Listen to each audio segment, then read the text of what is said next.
महाराष्ट्र विधानसभा निवडणुकीत भाजपा, राष्ट्रवादी, अजित पवार गट, शिवसेना, एकनाथ शिंदे गट या महायुतीला स्पष्ट बहुमत मिळालं आणि राज्यात पुन्हा एकदा महायुतीचं सरकार स्थापन झालं। शिवसेना आणि राष्ट्रवादी पक्षात पडलेल्या फुटीनंतर ही पहिलीच निवडणूक असल्यानं या निवडणुकीकडे संपूर्ण राज्याचे लक्ष लागलं होतं। या निवडणुकीमध्ये मतदारांनी महायुतीच्या बाजूने कौल दिला।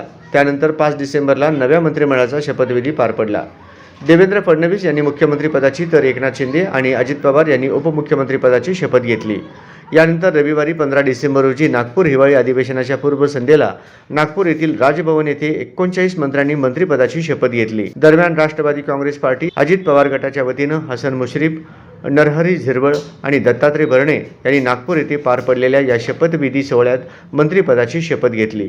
शपथविधीनंतर सोलापूर शहर काँग्रेस पार्टीचे पदाधिकाऱ्यांच्या वतीनं नूतन कॅबिनेट मंत्री हसन मुश्रीफ, नरहरी झिरवळ आणि दत्तात्रय भरणे यांना सोलापूर शहर जिल्हा राष्ट्रवादी काँग्रेस पार्टीचे शहर जिल्हाध्यक्ष संतोष पवार, प्रदेश उपाध्यक्ष तथा जिल्हा नियोजन समितीचे विशेष निमंत्रित सदस्य किसन जाधव, माजी परिवहन समिती सभापती आनंद मुस्तारे, ज्येष्ठ नेते हेमंत चौधरी, प्रांतिक सदस्य महेश निकंबे आदींच्या उपस्थितीत अक्कलकोट निवासी ब्रह्मांड नायक श्री स्वामी समर्थ महाराज यांची प्रतिमा आणि प्रसाद देऊन त्यांचा सत्कार करून त्यांना शुभेच्छा देण्यात आल्या।